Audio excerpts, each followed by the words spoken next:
Bismillahirrahmanirrahim. Alhamdulillah. Wassalatu wassalamu ala rasulillah. Amma ba'd.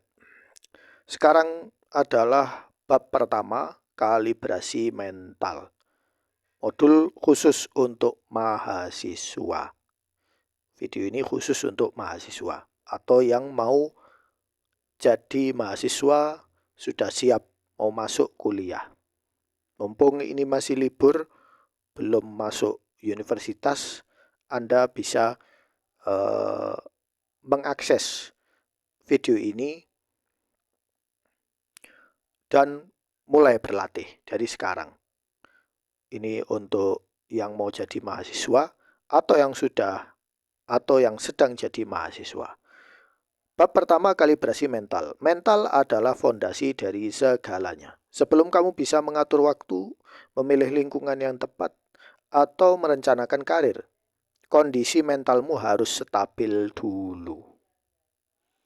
Jadi mental itu harus stabil, harus mapan ya istilahnya ya. Orang-orang itu ngomong mapan ya. Sebagaimana sebuah gedung tidak bisa berdiri kokoh tanpa fondasi yang kuat.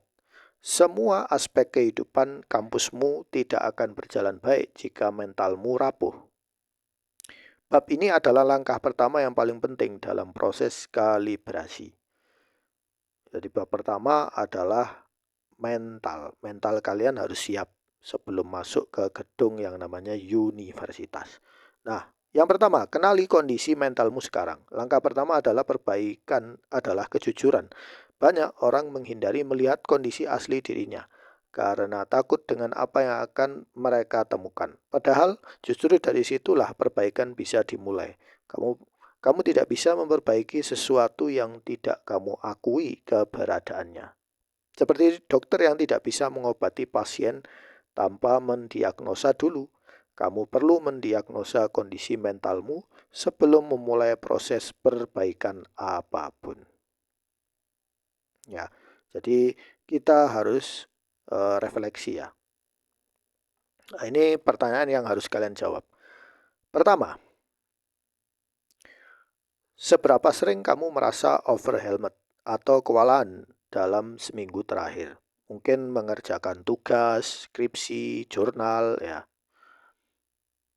Kemudian hal apa yang paling banyak menguras energi mentalmu saat ini? Masalah apa? Masalah percintaan, masalah jodoh, masalah keuangan atau apa? Nah, itu ditulis dulu ya. Ditulis. Kemudian kapan terakhir kamu merasa benar-benar tenang dan damai? Jadi kapan jam-jam itu kamu itu merasa enak, dopaminmu nyaman? Di saat apa? Di saat bertemu teman atau bertemu keluarga atau duduk di taman ya. Itu yang harus kalian tulis ini ya. Yang kedua, cara pikir yang dibajak sistem dan algoritma. Ini masih ada waktu ya. Oh ya, masih ada waktu. Tanpa kamu sadari, cara kamu berpikir sudah lama dibentuk oleh pihak luar, yaitu sistem pendidikan mengajarimu untuk menjadi penerima informasi yang pasif.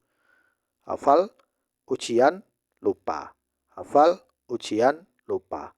Hafal, kemudian menjawab soal A, B, C, harus betul atau salah, dapat nilai. Kemudian setelah itu, libur telah tiba, buku Anda lempar. Nah, algoritma media sosial mengajarimu untuk reaktif, impulsif, dan selalu lapar akan validasi. Jadi algoritma itu didesain itu untuk memancing emosi dan dopamin kalian. Akibatnya banyak mahasiswa yang secara teknis sudah dewasa, tapi cara berpikirnya masih bergantung pada stimulus luar. Maksudnya pikirannya itu, tubuhnya ini sudah dewasa, tapi pikirannya masih seperti anak-anak. Anak-anak itu taunya emosi, ya. Mereka tidak bisa berpikir panjang, tidak bisa duduk diam tanpa HP, dan tidak bisa mengambil keputusan tanpa melihat apa yang orang lain lakukan terlebih dahulu. Nah, membebaskan diri dari pembajakan cara pikir ini bukan hal yang mudah, tapi bukan hal yang mustahil. Ya. Ini dimulai dari kesadaran bahwa cara pikirmu bisa dan harus dilatih ulang. Otak adalah otot. Semakin sering dilatih berpikir kritis, analitis, dan mandiri, semakin kuat ia bekerja untuk kepentinganmu. Jadi otak ini sama seperti otot tubuh. Semakin kamu latihan, cuma otak itu dilatih bukan di gym, tapi di cara berpikir. Ya. Kurangi konsumen konten reaktif dan ganti dengan konten yang melatih berpikir. Ini solusi ya, solusi yang harus kalian lakukan. Biasakan bertanya kenapa sebelum menerima informasi apapun. Latih diri duduk diam 15 menit sehari tanpa HP. Hanya berpikir dan juga merenung. Ya. Baca minimal 1 buku non-fiksi per bulan. Jadi kalian harus punya 1 buku yang bukan fiksi, bukan novel atau bukan apa, tapi buku ini buku ilmiah. Ya, kalian baca sampai selesai selama 1 bulan. Bisa kalian cicil per hari berapa halaman. Nah, ini adalah bab kalibrasi soal algoritma. Yang berikutnya, ketiga, berhenti membandingkan diri hidupmu. Jadi masalahnya hidupmu itu bukan lomba. Kita melihat di media sosial itu banyak sekali orang-orang yang pamer ya. Pamer ya, saya sudah punya rumah sendiri, saya punya mobil sendiri, saya punya sepeda sendiri. Nah, di era media sosial, perbandingan diri adalah penyakit yang paling meluas, tapi paling jarang diakui. Kamu membuka Instagram dan melihat teman seangkatanmu sudah magang di perusahaan besar, sudah punya bisnis, sudah keliling dunia, sudah menikah, dan tanpa sadar kamu mulai menghakimi hidupmu sendiri berdasarkan highlight kehidupan orang lain. Ini adalah perbandingan yang tidak adil. Karena kamu melihat backstage kehidupanmu dan membandingkannya dengan panggung kehidupan mereka. Yang tidak kamu lihat adalah jam-jam perjuangan mereka, kegagalan yang tidak dipublikasikan, tekanan yang mereka tanggung, dan keberuntungan yang mungkin berperan di sana. Setiap orang punya jalur, kecepatan, dan tujuan berbeda. Mobilmu bukan mobil orang lain, sirkuitmu bukan sirkuit orang lain. Berhenti membandingkan performa di 2 sirkuit yang berbeda. Jika kamu terus melihat ke piring orang lain, kamu tidak akan pernah menikmati makananmu sendiri. Kita kalau makan di warung, kita lihat piring kita sendiri, bukan piring orang lain ya. Solusinya, unfollow atau mute akun yang membuat kamu merasa tidak cukup. Kemudian fokus pada progres dirimu sendiri minggu ini versus minggu lalu. Syukuri apa yang kamu miliki sekarang sebagai modal, bukan kekurangan.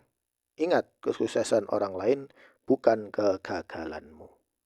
Nah, lanjut yang keempat, membangun ketahanan mental dari dalam. Nah, ini penting ya. Ketahanan mental bukan berarti tidak pernah jatuh. Ketahanan mental adalah kemampuan untuk bangkit setelah jatuh. Belajar dari kegagalan dan terus bergerak meskipun tidak ada yang menyemangati. Di kampus kamu akan menghadapi penolakan, kegagalan ujian, konflik dengan teman, dosen yang tidak adil. Nah, ini yang paling banyak ya. Dan momen-momen di mana rasanya ingin menyerah.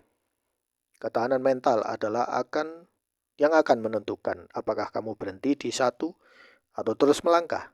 Ketahanan mental dibangun bukan dari motivasi sesaat, tapi dari kebiasaan kecil yang konsisten.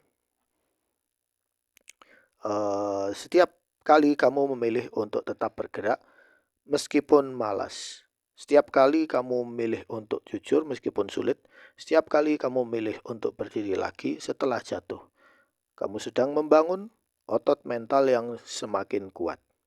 Jangan hindari masalah, hadapi dan ambil pelajarannya. Normalkan kegagalan sebagai bagian proses, bukan akhir dari segalanya. Cari satu hal yang bisa kamu kontrol di setiap situasi sulit.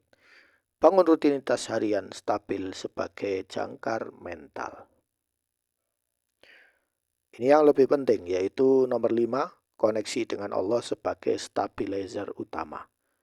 Di tengah semua kekacauan kehidupan kampus, deadline, tekanan sosial, galau karir, masalah keuangan, ada satu hal yang bisa menjadi jangkar paling kuat dalam hidupmu. Koneksi dengan Allah, bukan koneksi yang formalitas, bukan sholat yang dikerjakan sambil pikiran melayang ke tempat lain, tapi koneksi yang sadar, yang tulus, yang hadir. Orang yang hubungannya dengan Allah kuat akan memiliki sumber ketenangan yang tidak bergantung pada kondisi luar. Dia tidak hancur ketika gagal ujian, dia tidak hilang arah ketika ditinggal orang yang dipercaya, karena sandarannya bukan manusia atau keadaan, tapi zat yang tidak pernah berubah. Solusinya jaga sholat 5 waktu, fardu di awal waktu, jangan ditunda-tunda. Baca Al-Quran minimal 1 halaman setiap hari. Dengan tadabbur, direnungkan ya maknanya. Perbanyak doa di sepertiga malam. Waktu paling mustajab, jadikan Allah sebagai tempat pertama mengadu, bukan medsos. Pelajari agama bukan hanya ritual, tapi sebagai panduan hidup. Nah, di sini ya, muhasabah harian yang ke-6. Evaluasi sebelum tidur. Salah satu kebiasaan paling sederhana tapi paling powerful bisa kamu bangun adalah muhasabah harian. Sebelum tidur, sisihkan 10 menit untuk mengevaluasi harimu. Bukan untuk menghukum diri atas kesalahan, tapi untuk belajar dari apa yang sudah terjadi dan merencanakan apa yang bisa lebih baik besok. Orang yang tidak pernah mengevaluasi hidupnya akan terus mengulang kesalahan yang sama tanpa pernah tahu kenapa hidupnya tidak maju. Ini bisa kalian tulis di buku tulis ya. Nah, hal terbaik yang saya lakukan hari ini apa? Hal yang bisa saya lakukan lebih baik besok. Insya Allah. Satu, syukur yang saya rasakan hari ini. Ya, alhamdulillah saya sehat. Target utama saya untuk besok apa? Nah, itu harus di muhasabah. Jadi ini bab awal sudah selesai ya, tentang kalibrasi diri. Insya Allah lanjut ke bab yang kedua. Bagi yang belum subscribe bisa subscribe. Kalau kalian berhasil melakukan pelatihan ini bisa tulis di kolom komentar. Sekian.